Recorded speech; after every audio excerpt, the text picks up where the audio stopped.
先把这个手臂的轮廓形状围起来，用湿画法，就湿笔。这边也是一样。还有白笔的时候，你看有的时候这里围起来的时候，我们是顺着它的这个形状来走，但这边我们画的时候呢，它的功能就不一样了。它不是为了包住这个手，而是包住的同时呢，它要体现这个胸腔的侧面。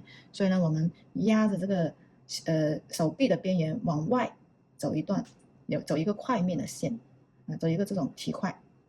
同时呢，体块跟体块之间呢，它要留些缝隙出来，因为它还有一个职能就是穿插，这个是暗部，然后穿插，还有几边形，几大功能混于一起。这个模特的动作非常生动，它的这个从脖子到肩膀，以及从肩膀的最左边突出的点，再到膝盖，从膝盖再到脚踝，形成一个这种很强烈的闪电折叠形状。另外再加上它的这个乐器比较平的直的过去呢，形成一个很好的平衡。上身看上去呢，很像一个三角形。这点到这点到这点连起来像个三角形，从头顶到脚后跟，它又像一个直线接近一条直线，所以呢，它这种感觉呢画出来会很有冲击力那我们起形的时候呢，把它这个头部的侧面的形状跟它肩膀的这条倾斜线一起连贯着去找这个大形，就不要说把头、脖子、手臂或者是肩膀拆开来，过于多的局部放在一起呢，你的线会甩不开。所以说你要涵盖，像我找形的话，我是把它整一个头、肩、身，用这个长线把它切割出来。但是呢，在作画的时候呢，又不能够太太死板的去用这个线条，方中带圆，圆中带方，用快写的方式去捕捉。连笔画法，所到之处，这个笔触要连贯起来去用。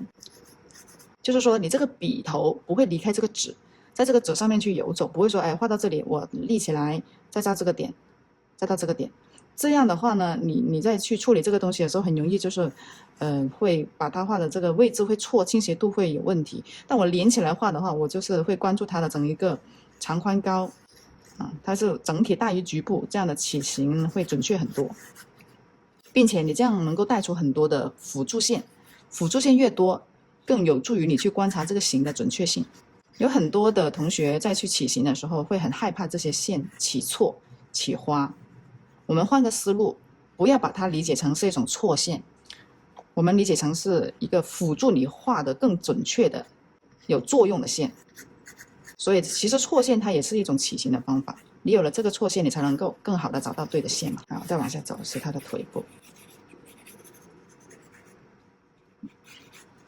那这个形起出来呢，我觉得它太瘦小、太高，纸的下方留的面积太大了，我也不去擦，我就在原有的基础上往外扩张，往下走，整个手臂往下。因为我一开始起的这个起形第一步的起形线是很虚很轻的，所以说不用擦它也没关系，我只要在第二遍画的时候，这个线条略重一点，它就能够区分开了。我把上身拉长一点，再把这个身体往往横向去画一点。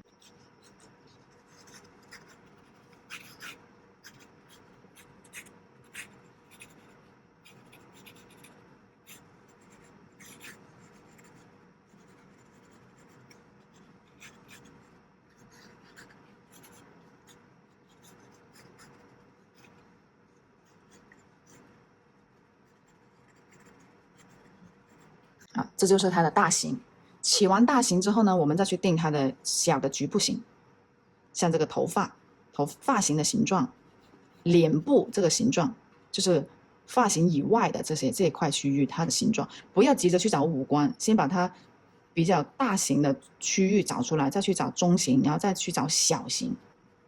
如果你一下子就进入到小型的话，你很容易就目光只看到这个小的局部的对错，忽略了它在这个大范围里面所在的位置、距离、倾斜度，这就是比例。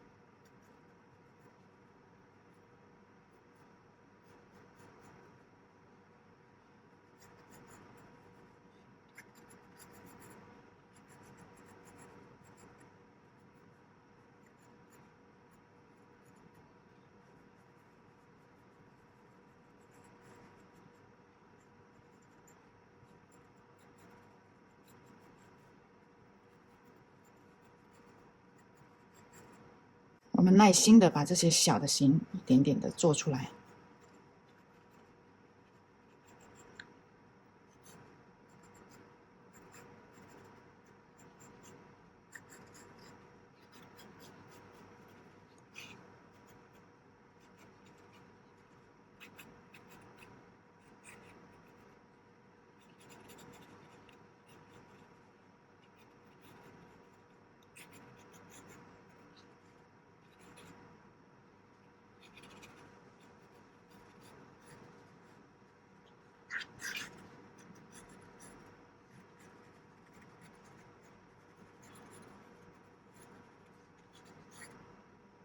这是比较细致的形了。然后再接下来的一步呢是更细致的，就是它的五官、手指，头发的轮廓形状这些比较精细的东西。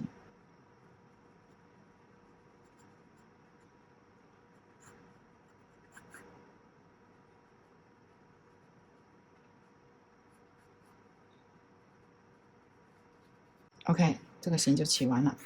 鞋子也可以再细化一下。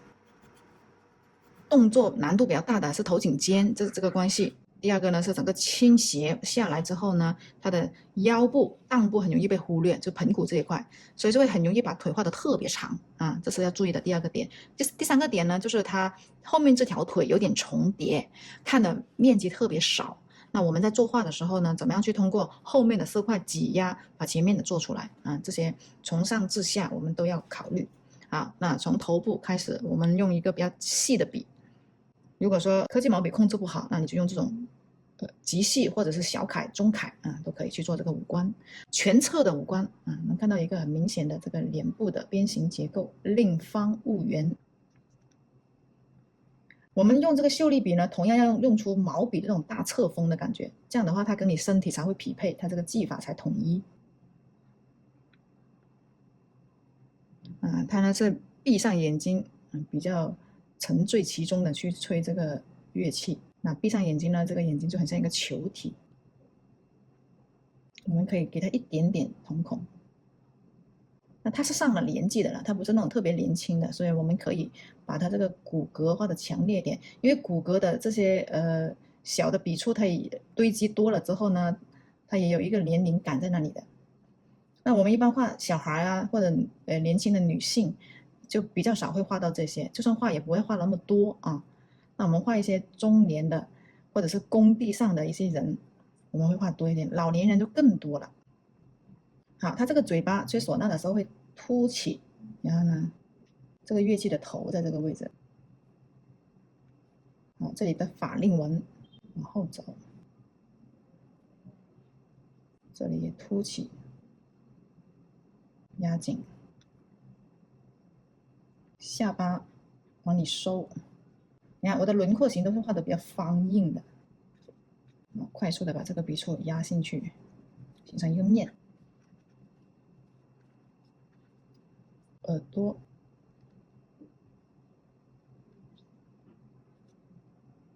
把耳朵挤压出来，也可以先利用这个中楷，这个秀丽笔。大楷的秀丽笔会有一些粗初学者可能控制不好，会画的没有细节，整片整片的。那这个中楷是比较好操作的。好，用这个发鬓把额头的这个形状、宽度给它围起来，先交代出这个脸部的形状。并且画出这个颧骨的侧面。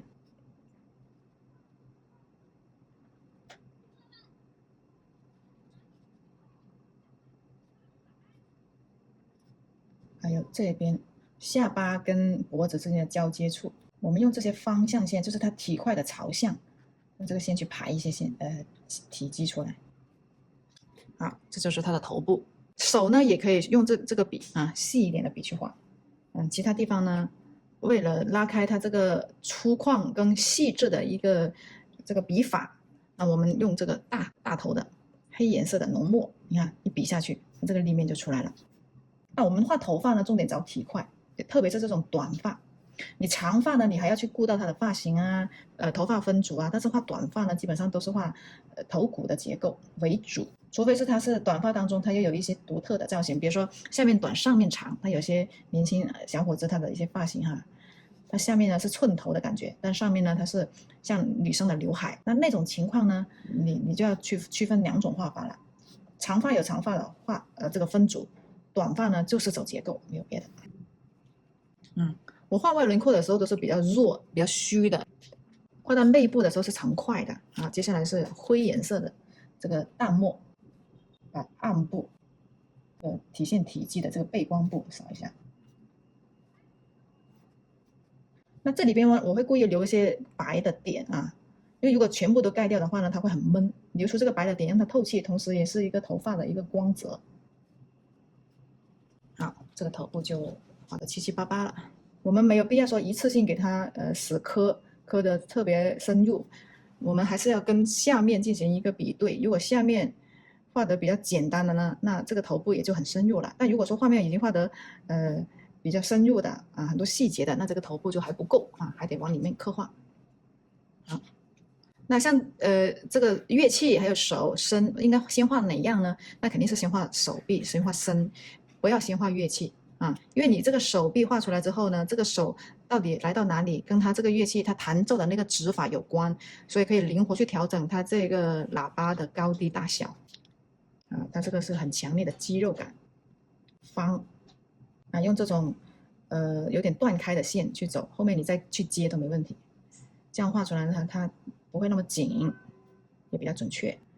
如果我们连续看视频的这些同学或者老师哈，你会发现好多时候我其实都在讲重复的东西，因为其实你画画，你掌握到了一种方法技巧之后呢，你就可以是大量的去复制，不管去处理什么样子的素材，你都是可以沿用这些方法的。除非说它这个图片它比较特殊，它的一些角度比较刁钻啊，它的动作比较怪，那表达起来它可能有不同的笔法去表现。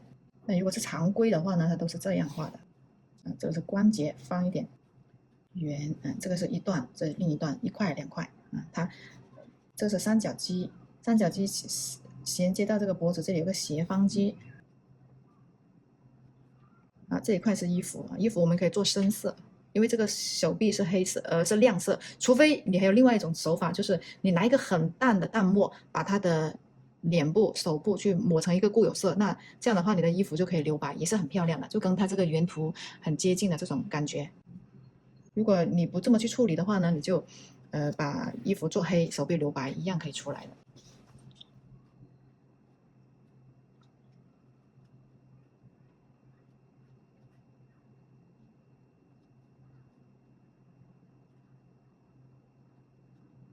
注意这些肌肉的衔接穿插，像它这个图片已经这么清晰了，我们就可以抄。然后呢，我们平时怎么默写呢？怎么记忆呢？你肯定也是根据这个原有的这些很真实的图片，画过的，你要把它背一背、记一记。那你每次画到这个地方，你就知道说，它是这样衔接的。这里是走形体的方向线，排一些小线出来。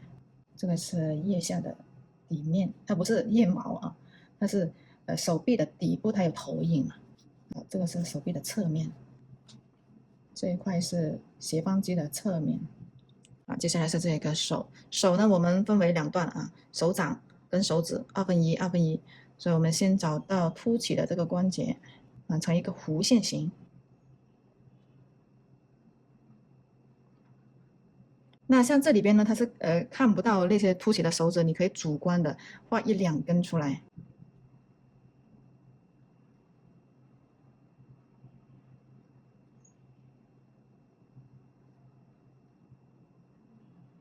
或者说让它更长一点啊，有一些。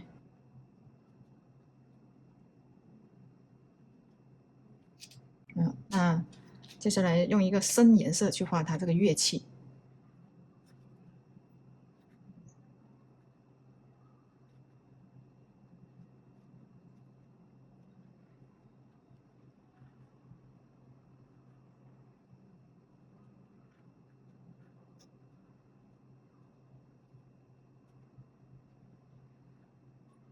像我们画过一遍的这些乐器啊，我们都是要去记忆它的，因为有的时候我们需要默写一些道具，一些单人啊，或者说它放在地上的也好，拿在手上也好。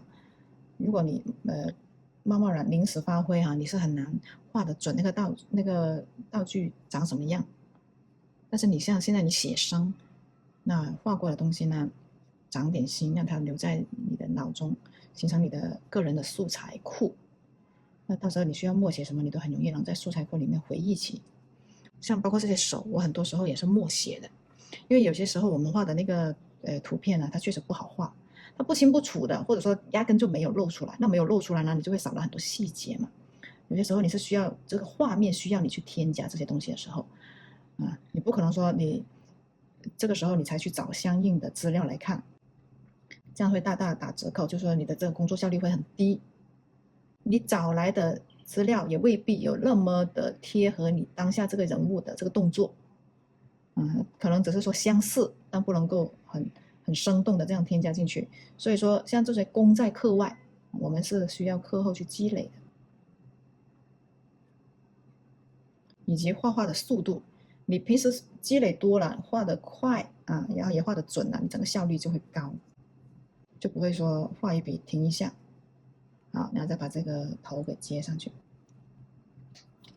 接下来是灰颜色的墨水，就跟画头发一样的，先出来这个深色，然后呢再用淡墨去把它的固有色做出来。淡墨的功能一般是要么就是做固有色，要么就是做过渡。白色它也需要用到淡墨的，但它一般都是做在那个暗部的区域、背光部，或者是做一个跟深颜色的一个衔接的区域。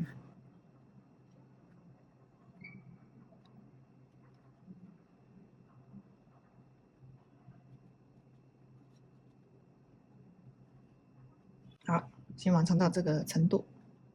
不要恋战，就是说不要在一个地方停留过于久，因为你要顾全大局。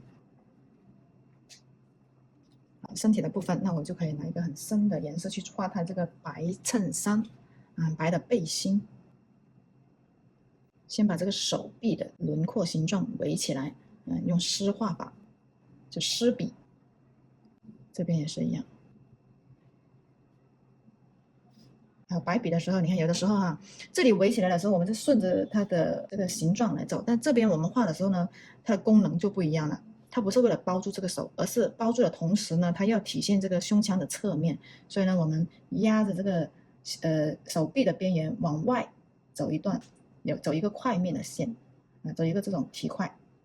同时呢，体块跟体块之间呢，它要留些缝隙出来，因为它还有一个职能就是穿插。这个是暗部，然后穿插。还有几边形，几大功能混于一起。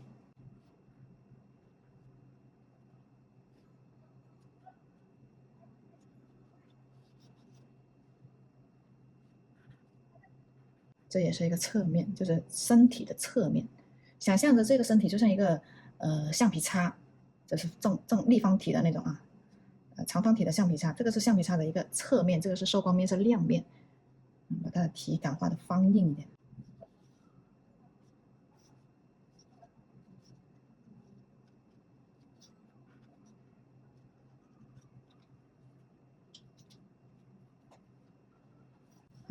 用淡墨在这个地方往外走。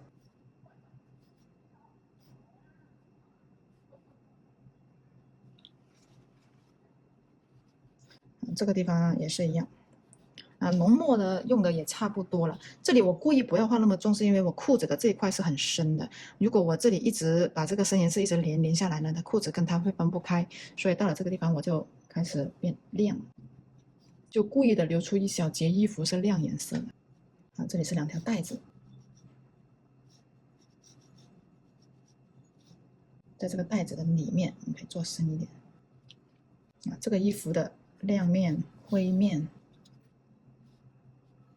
给它过渡一下。好，接下来是一个很深的裤子。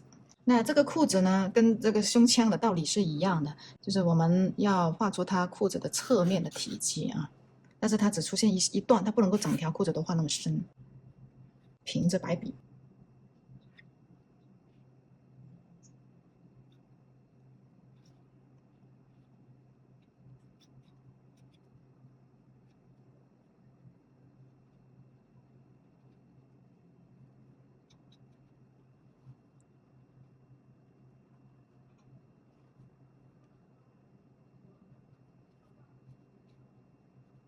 三角形的挤压，就形成了穿插。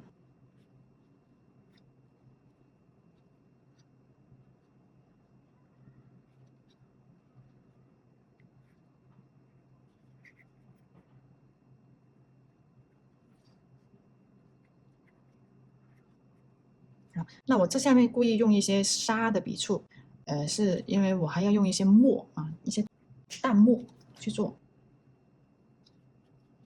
用这个淡墨的颜色挤压前面的图。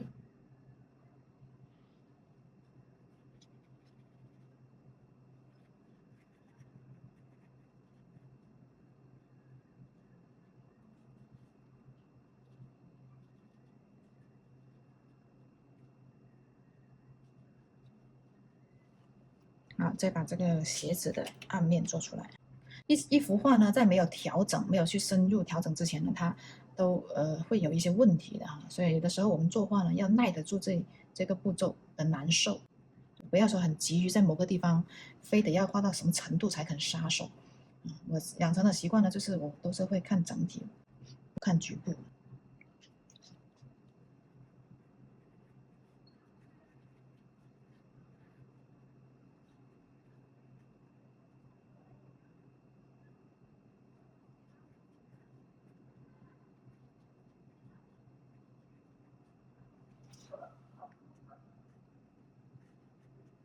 过渡。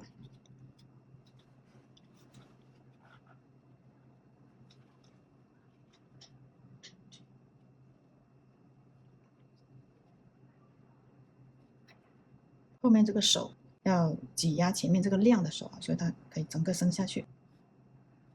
啊，这就是它的这个画的大的黑白灰分布，大的线性框架。啊，接下来呢，进入深入塑造跟调整。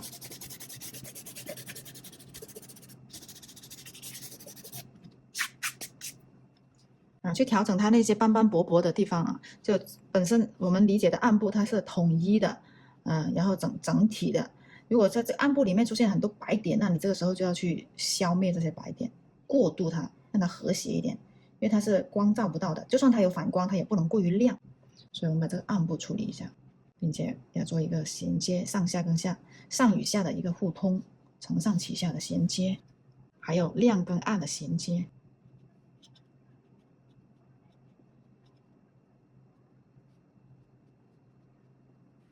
这个位置的投影。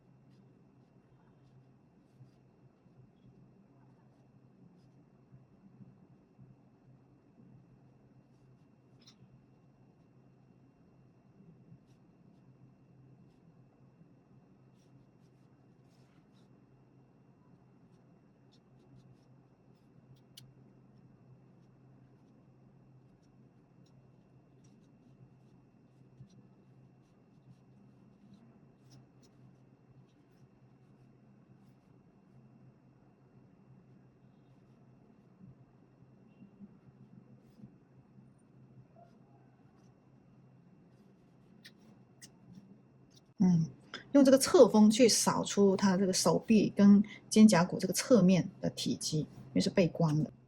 虽然说我们现在用一个深颜色把这个手臂挤压出来了，但手臂本身它也有体积的，它有它属于它自己的暗部。尤其是我们画一些肌肉感比较强的这些形象啊，那我们就要画出这个肌肉的这种走向，否则的话呢，它就会非常软弱无力，没有方硬感。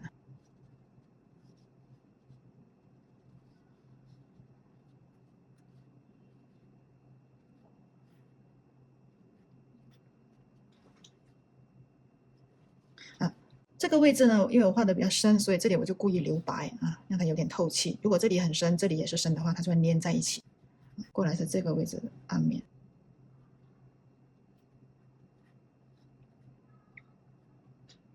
我在讲解这些课程的时候呢，难免有的时候会不经意的说一些地方的口音，像我刚刚说过来，其实是广东我们讲粤语的时候直接翻译过来的。那大概就是那意思哈，就是说接下来就我们画到这个位置啊，接下来我们要去处理它，所以说我们在面临一个画面，你说什么时候该干什么事情，其实你自己脑中要有数，心中有数，你不能够说很盲目的啊，或者是很疲惫的一个状态，不知道接下来该干嘛。很多学生考试也是这个问题啊，他时间明明很多，但是他不知道接下来要干嘛，哪些东西已经干完了，哪些还没干完，他脑中没有一个标准。所以说我们平时养成一个作画的流程啊。就像我们连续画了那么多张，我们都是一样的起形，然后勾出主要的这个线性框架。接下来呢，去处理它的黑白灰的布局。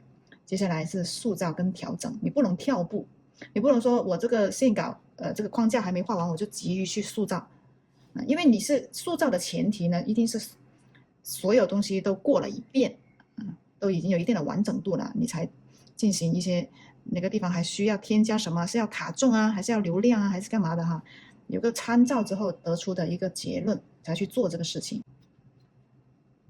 有些地方明明已经做够了的，它就已经要停下来了。像我们的头啊，我觉得做够了，你就不需要说不断的往里面画，你要把这个时间用在更需要的地方。比方说，你看现在我们的上半身也已经差不多了啊，有些地方花了一点，我就把它搞整，少一个面给它，它就整了哈。好，这个差不多了情况下呢，我就开始往下走。那这裤子很明显是没画完嘛，所以现在就是把时间用在裤子上，裤子画完了，基本上就结束了。啊，我们也可以说在心里面去默念一些东西，有至少门前雪哈，就是你这个手臂也好，衣服也好，它有没有暗面，有没有亮面，有没有明暗交界线，反光、投影，有没有卡点，然后亮面里面呢有没有亮灰面，有没有高光，啊，然后呢互相挤压的时候有没有产生一些小的夹缝、小的投影点，前跟后前实后虚有没有拉开？没有的情况下，前面是否可以更暗？再压一个跟它进行一个对比，就是这些都是要多点去反问自己的。那上半身已经很深了，那下半身呢？这个裤子就我们只是做这一段很深，接下来就是一些灰颜色的安排了。把这个穿插做好。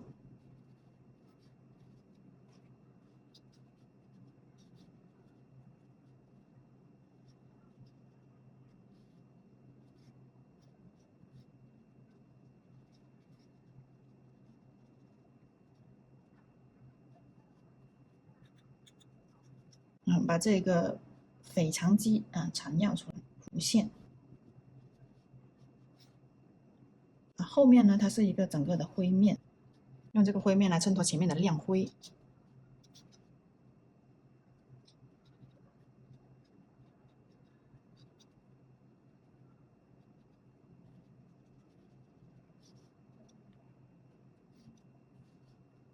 好，那这个位置处理的差不多了，下面再简单带一带，过渡一下。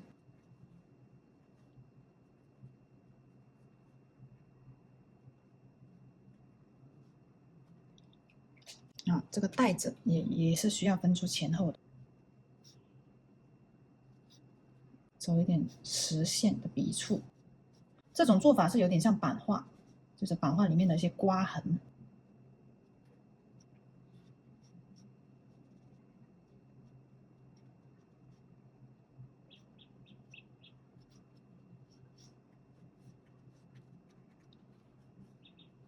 OK，那这张画就完成了。